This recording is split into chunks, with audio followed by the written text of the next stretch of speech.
లోకేష్ గారు యువగలం పూర్తయిన సందర్భంగా దీన్ని నిర్వహిస్తున్నామని చాలా ఆర్భాటం చేశారు, చాలా గందరగోళం చేశారు, చాలా పెద్ద ఏర్పాట్లు చేశారు. చివరికి చూస్తే ఆ బహిరంగ సభ తుస్సుమనిపించే స్థాయిలో జరిగింది.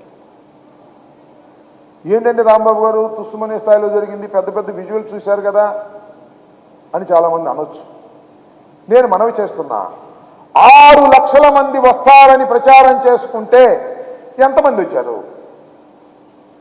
వచ్చిన వాళ్ళు ఎంతసేపు ఉన్నారు? ఎవరు ఉపన్యాసాలు విన్నారు? మధ్యలో ఎందుకు వెళ్ళిపోయారు? దీన్ని విశ్లేషించుకోవాల్సినటువంటి అవసరం తెలుగుదేశం పార్టీకి, జనసేనకి ఉంది అని ఈ సందర్భంగా నేను చెప్పదలుచుకున్నా.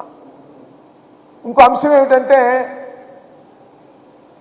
అసలు యువగలం ఈ మొత్తం 3132 కిలోమీటర్లు లోకేష్ బాబు నడిస్తే ఆయన ఏమి సాధించాడు? ఏమి సమస్యలు తెలుసుకున్నాడు? ఏ సమస్యల్ని పరిష్కరించడానికి అక్కడ పరిష్కార మార్గాలు చెప్పాడు? ఏమి లేవు. అదేమంటే ఇది యువగలం ముగింపు సభ, యువగలం నవశకం అని చెప్పారు. మన దానిలో లోకేషే మనం మాట్లాడాడు, ఇది యువగలం ముగింపు సభ మాత్రమే కాదు, యుద్ధం ప్రారంభమైంది, యుద్ధ బేరి మోకిస్తున్నాం ఎన్నికలు అని చెప్పారు. ఏం మోగలే అక్కడ యుద్ధ బేరి. ఇష్టం వచ్చినట్టుగా మాట్లాడేటువంటి ప్రయత్నం చేశారు. అదేమంటే మన పవన్ కళ్యాణ్ గారు, చంద్రబాబు నాయుడు గారు, తెలుగుదేశం, జనసేన కలిసి నిర్వహిస్తున్నటువంటి పెద్ద బహిరంగ సభ అన్నారు. తొలి బహిరంగ సభ కూడా అన్నారు. నేను మనవి చేస్తున్నా, అసలు మీరు ఎప్పుడు విడిపోయారు? చంద్రబాబు నాయుడు గారు, పవన్ కళ్యాణ్ గారు ఎప్పుడు విడిపోయారు? ఎప్పుడు విడిపోలేదు. తెలుగుదేశం పార్టీకి అనుకూలంగా ఏ విధంగా అయితే పోటీ చేస్తూ బాగుంటుందో ఆ విధంగా పోటీ చేసే కార్యక్రమాలు చేశారు. 2014లో ఆయనకి సపోర్ట్ చేశారు. 2019లో విడిపోయి పోటీ చేస్తే చంద్రబాబు నాయుడు గారికి ఉపయోగం కలుగుతుందని అనుకొని విడిపోయి పోటీ చేశారు. ఇవాళ ఓట్లు చీలకోకుండా ఉండేందుకు కలిసి పోటీ చేస్తారట, జగన్మోహన్ రెడ్డి గారిని ఓడిస్తారట. ఇది తప్ప ప్రజా సమస్యల గురించి మీరు అక్కడ మాట్లాడారా అని నేను అడుగుతా ఉన్నా. నేను ఒక విషయాన్ని ఈ సందర్భంగా ఆంధ్ర రాష్ట్ర ప్రజానీకానికి గుర్తు చేస్తున్నా. 2019 ఎన్నికలు అయిపోయిన తర్వాత, జగన్మోహన్ రెడ్డి గారు ముఖ్యమంత్రి అయిన తర్వాత ఆ రోజు నుంచి ఈ రోజు వరకు మేము ఏమి చెబుతున్నామో ఒకసారి ఆలోచించమని మనం చేస్తున్నాం.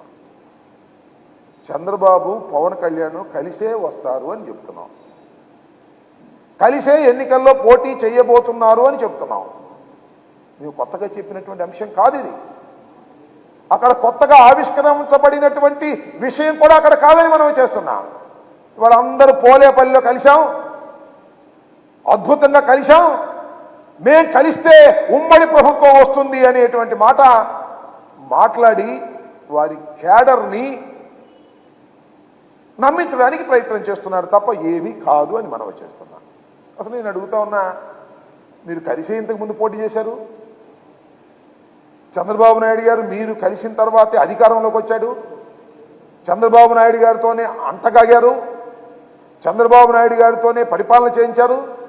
ఒకసారి నారా చంద్రబాబు నాయుడు గారు, లోకేష్ గారు కలిసి పోటీ చేసి, లోకేష్ గారు కాదు, పవన్ కళ్యాణ్ గారు కలిసి పోటీ చేసి అధికారంలోకి వచ్చిన తర్వాత 5 సంవత్సరాల్లో మీరు ఏమి చేయగలిగారో అని అడుగుతా ఉన్నా. 5 సంవత్సరాలు అడ్డగోలుగా పరిపాలన చేశారు.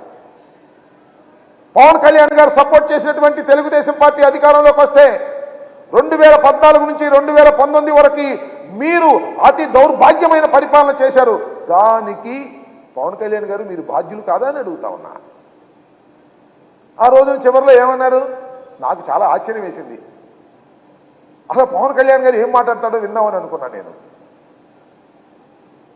పవన్ కళ్యాణ్ గారు అధికారంలోకి వచ్చిన తర్వాత చంద్రబాబు నాయుడు 4 సంవత్సరాలు 5 సంవత్సరాలు పరిపాలన చేసిన తర్వాత చివరిలో పవన్ కళ్యాణ్ గారు చంద్రబాబు గారిని దూషించని విధంగా దూషించాడు, దూషించకూడని విధంగా కూడా. చివరికి లోకేష్ బాబును కూడా డైరెక్ట్గా విమర్శించాడు. ఏమని? నా తల్లిని దూషించావు నువ్వు, నీ సంగతి తేలుస్తాను, మర్చిపోను అన్నావు. నువ్వు మర్చిపోయావు. ఇప్పుడు ఇంకో మాట ఏమన్నాడు? పంచాయతీ ఎన్నికల్లో పోటీ చేసి గెలవనటువంటి లోకేష్ పంచాయతీరాజ్ మంత్రి అయ్యాడు, ఏమిటి కర్మ అన్నాడు. అన్నావు కదా, మళ్ళీ ఏం మాట్లాడతాడో చూసా నేను. ఆయన చేసింది పాదయాత్ర జగన్మోహన్ రెడ్డి గారి పాదయాత్ర లాంటిది కాదంట, ముద్దులు పెట్టుకునే పాదయాత్ర కాదంట. జగన్మోహన్ రెడ్డి గారు వస్తే ముసలి వారిని ఆప్యాయంగా పలకరించి గుండెలకు హత్తుకొని ఆయన ముద్దు పెడితే దాన్ని అపహాస్యం చేసే విధంగా మాట్లాడారు మీరు. పాదయాత్ర తర్వాత జగన్మోహన్ రెడ్డి గారు ఈ రాష్ట్రంలో ముఖ్యమంత్రి అయ్యారు. ఆ పాదయాత్రకి ఈ పాదయాత్రకి పోలిక ఎక్కడుందని నేను అడుగుతా ఉన్నా. అది గొప్ప పాదయాత్రని పోల్చేటటువంటి ప్రయత్నం పవన్ కళ్యాణ్ గారు చేశారు. పాపం, దురదృష్టం. నేను ఇంకో మాట కూడా చెప్తున్నా. పవన్ కళ్యాణ్ గారు ఏమన్నారంటే, పొత్తు, నేను ఆల్రెడీ బీజేపీతో పొత్తులో ఉన్నాను, గుర్తుందనమాట, సంతోషం. ఆల్రెడీ పొత్తులో ఉన్నాను, నేను తెలుగుదేశంతో పొత్తులోకి వెళ్ళాను, మా ఇద్దరి పొత్తుని ఆశీర్వదించమని మేము అమిత్ షా గారిని అడిగాము అన్నారు. ఏమి లాజిక్ అయ్యేది నాకు అర్థం కాల, ఏమి అన్యాయం అయ్యా నాకు ఇది అర్థం కాల, ఏమి నైతికత అయ్యా పవన్ కళ్యాణ్ గారు నాకు అర్థం కాల. అర్థమైతే మీరైనా చెప్పండి. భారతీయ జనతా పార్టీ పొత్తులో ఉన్నాడు, భారతీయ జనతా పార్టీ పొత్తులో ఉండి తెలంగాణలో పోటీ చేసి తుక్కుతుక్కుగా ఓడిపోయాడు. ఇవాళ ఏమంటాయంటే, నేను తెలుగుదేశంలో పొత్తులో పెట్టుకున్నాను, మీరు ఆశీర్వదించమంటున్నాడు. అంటే అసలు పొత్తులో ఉన్నావా లేదా? నీకు అలవాటే లేదు. రాజకీయంగా ఒకరితో పొత్తులో ఉండి మరొకరితో రహస్యంగా సంసారం చేయడం నీకు రాజకీయంగా కాకపోయినా నీకు నిత్య జీవితంలో నీకు అలవాటే.